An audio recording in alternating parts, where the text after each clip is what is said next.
Let's start last part of PGT Physics BPSC. This is part 8, question number 141 to 150. Question number 141 है the equivalent capacity mentioned in the figure will be. हमें equivalent capacity बतानी कितनी होगी, तो इसके लिए हम मान लेते हैं कि इस प्लेट को पॉजिटिव और इस प्लेट को नेगेटिव, क्योंकि कैपेसिटर क्या होता है, is a combination of positive and negative plate. एक प्लेट पे पॉजिटिव चार्ज रहना चाहिए, एक पे नेगेटिव। तो इस पर पॉजिटिव आ गया और इस पर भी पॉजिटिव है, और जो प्लेट है इस पर नेगेटिव रहेगा और इस पर भी नेगेटिव रहेगा। तो एक तो ये कैपेसिटर बन गया, लेट ये C1 है। भाई ये कैपेसिटर बन गया, लेट ये C2 है। इनके बीच में कोई भी कैपेसिटेंस नहीं रहेगा क्योंकि दोनों ही नेगेटिव है। पॉजिटिव और नेगेटिव प्लेट होनी चाहिए। तो यहाँ पर एक तरह से देख सकते हैं कि दो कैपेसिटर होंगे। तो किसी एक का कैपेसिटेंस का फॉर्मूला होता है एप्सिलॉन नॉट ए अपॉन में डी, क्योंकि डी इक्वल है, एरिया भी इक्वल है और दो कैपेसिटेंस है और दोनों पैरेलल में, तो दोनों के लिए फॉर्मूला लगेगा C1 प्लस C2, यानी कि दोनों इक्वल है तो 2C लिख सकते हैं, या आ जाएगा 2 एप्सिलॉन नॉट ए अपॉन में डी। तो करेक्ट आंसर आएगा ऑप्शन बी। क्वेश्चन नंबर 142 पूछा है कि ए और बी के बीच में कितना रेजिस्टेंस होगा। तो देखो मैं मान लेता हूँ कि पॉइंट ए यहाँ पर है और पॉइंट बी यहाँ पर, ये पॉइंट बी है। अब एक रेजिस्टेंस ए और वाई से कनेक्टेड है, मतलब ए और वाई डायरेक्टली कनेक्टेड है, एक तरह से हम ये कह सकते हैं। और पॉइंट एक्स यहाँ पर है और वाई और एक बी के बीच में रेजिस्टेंस है आर। तो पहले मैं इसको ऐसे कर लेता हूँ कि ये यहाँ पर रेजिस्टेंस हमें कनेक्ट कर रहे हैं। अब ए और बी के बीच में, ए और बी के बीच में जो रेजिस्टेंस है वो एक्स पॉइंट के थ्रू यहाँ से कनेक्टेड है 2R। तो मैं यहाँ पर एक रेजिस्टेंस कनेक्ट करूंगा 2R, ठीक है।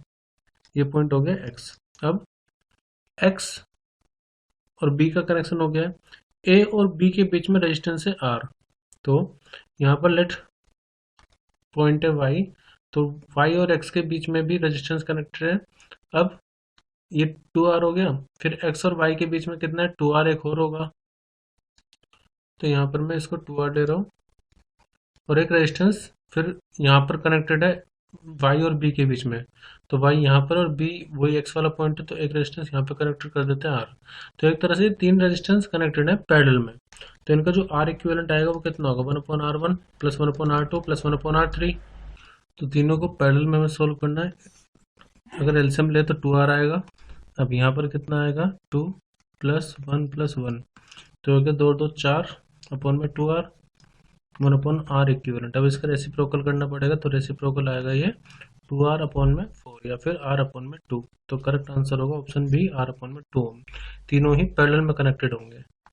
Question number 143 which factor is इमैटेरियल for the wire used in electric fuse.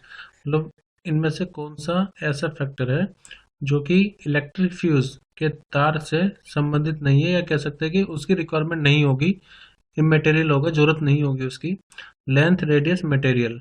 तो देखो जो मेल्टिंग ऑफ इलेक्ट्रिक फ्यूज होगा, क्योंकि जब उसमें करंट ज़्यादा फ्लो होगा तो मेल्ट करेगा, तो it does not depend on the length, हालांकि वो रेडियस और मटेरियल पर डिपेंड करेगा। तो यहाँ पर करेक्ट आंसर होगा option A, length. Question number 144 है, find the resistance between A और बी। इसका डायमीटर 2 मीटर, फिगर गिवन है। Both the halves of the circle and the diameter are made with the uniform of resistance. मतलब resistance per unit length हमें given है। तो पहले मैं बता देता हूँ, जैसे रेजिस्टेंस इफेक्टिव रेजिस्टेंस निकालना, तो पॉइंट ए यहाँ पर। अब एक ऊपर वाला पोर्शन जो कि सेमी सर्कल है, एक नीचे वाला पोर्शन जो कि सेमी सर्कल का पार्ट है, और एक ये हो गया डायमीटर का पार्ट। तो ये दोनों ही यहाँ से कनेक्टेड बी पॉइंट है। तो यहाँ पर भी एक रेजिस्टेंस है डायमीटर वाला। अब तीनों ही पैरेलल में होगा, तो ये तो आर डी, मैं इसको बोल रहा हूँ आर डी। अब resistance per unit length given है, तो रेजिस्टेंस ऑफ डायमीटर कितना हो जाएगा, इसकी लेंथ कितनी है, यानी कि डायमीटर की लेंथ कितनी है 2 into resistance per unit length जो कि 1 इंटू 10⁻⁻4 है। तो हम ये कह सकते हैं डायमीटर का रेजिस्टेंस होगा 2 इंटू 10⁻⁻4 ओम। हम पहले तीनों का रेजिस्टेंस निकाल लेते हैं। लेट ये R1 है, ये R2 है और ये RD है। R1 और R2 दोनों ही इक्वल होंगे क्योंकि दोनों ही सेमी सर्कल का पार्ट है। अब सेमी सर्कल की जो लेंथ होती है वो, देखो मैं क्या कर रहा हूँ, हमें resistance per unit length given है और उसकी लेंथ में मल्टीप्लाई कर देंगे जो भी लेंथ होगी, एक्चुअल लेंथ। तो R1 R2 इक्वल है, इनकी लेंथ कितनी होगी पाई आर, पाई इंटू में रेडियस, ठीक है, रेडियस में पूरा ही लिख देता हूँ, इंटू में ये तो हो गया पाई आर लेंथ इंटू इनका रेजिस्टेंस पर यूनिट लेंथ जो कि 1 इंटू 10⁻⁴ है।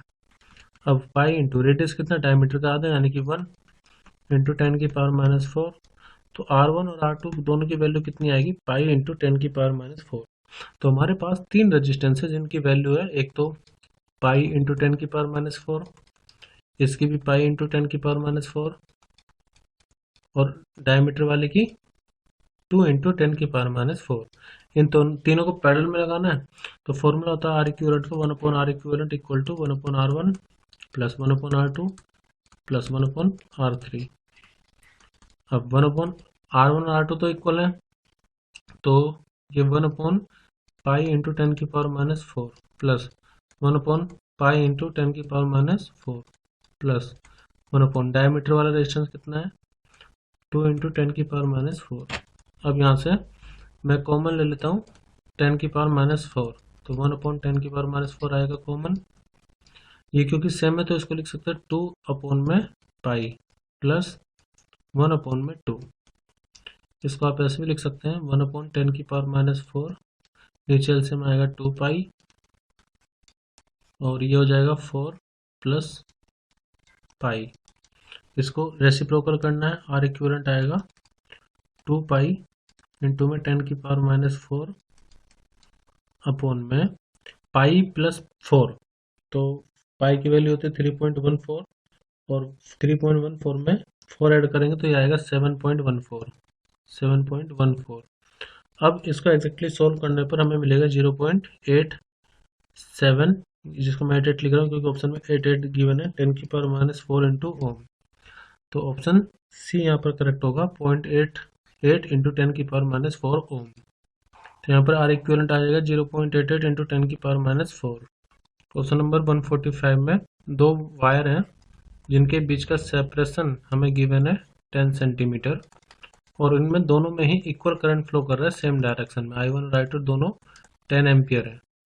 पूछा फोर्स पर यूनिट लेंथ कितनी होगी, तो फोर्स पर यूनिट लेंथ का फॉर्मूला होता है mu naught I1 I2 upon में 2 pi into separation D. Mu naught की वैल्यू होती है 4 पाई इंटू 10⁻⁷। दोनों करंट इक्वल है तो मैं इसको 10 इंटू 10 लिख रहा हूँ अपॉन में 2 पाई, सेपरेशन 10 सेंटीमीटर है तो 10⁻⁻2 कर दीजिए मीटर में चेंज करने के लिए। और एक और चीज, जब ये दोनों सेम डायरेक्शन में होंगे तो सेम डायरेक्शन में ये दोनों एक दूसरे को अट्रैक्ट करेंगे, तो इसमें ये ऑप्शन तो नहीं होगा। अब इसको सोल्व करने में पाई पर पाई जाएगा, कैंसिल होगा, यहाँ से 2 बचेगा, तो 2 इंटू 10⁻⁴ न्यूटन फोर्स पर यूनिट लेंथ हमें मिलेगा और ये अट्रैक्टिव होगा, तो इसलिए करेक्ट आंसर होगा ऑप्शन ए। अगर अपोजिट डायरेक्शन में करंट फ्लो करता तो रिपल्सन होता।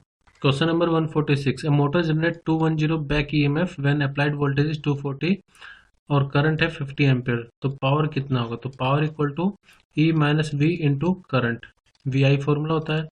तो 240 में से 210 को माइनस करेंगे और 50 की करेंगे इसमें मल्टीप्लाई, जो कि आएगा 1500, बट कोई भी इसमें एबीसी में से करेक्ट नहीं है, तो ऑप्शन ई करेक्ट आंसर होगा।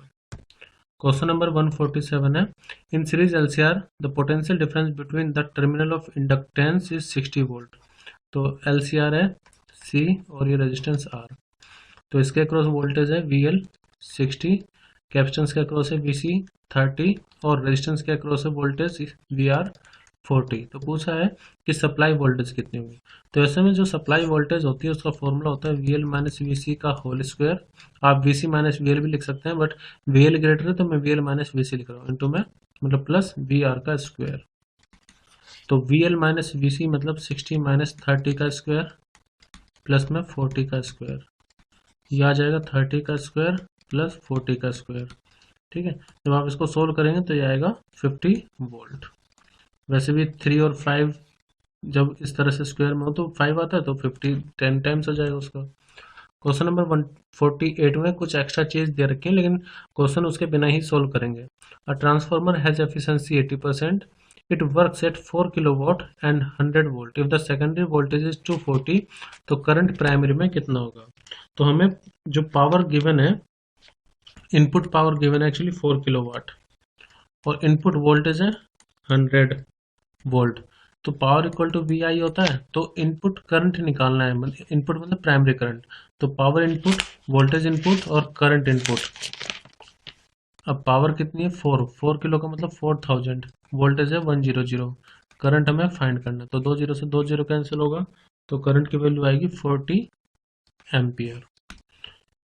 Question number 149, the photo electric threshold frequency gamma है, when the light of frequency 4 gamma is incident, तो काइनेटिक एनर्जी कितनी होगी?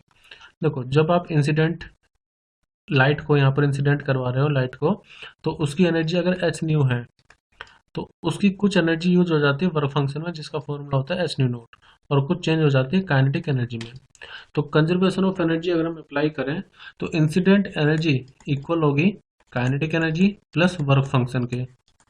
तो काइनेटिक एनर्जी का फॉर्मूला कितना हो जाए? H new minus H new note.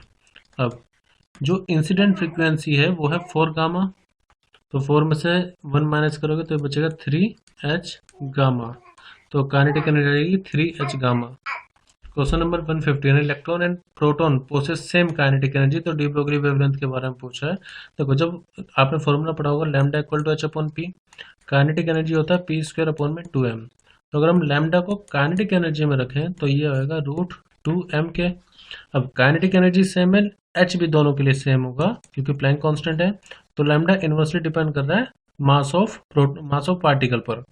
तो हमें पता है कि इलेक्ट्रॉन का मास बहुत कम होता है मास ऑफ प्रोटॉन से, तो इलेक्ट्रॉन की वेवलेंथ ज्यादा होगी वेवलेंथ ऑफ प्रोटॉन से, तो हमारा करेक्ट आंसर होगा ग्रेटर फॉर द इलेक्ट्रॉन, यानी कि ऑप्शन ए।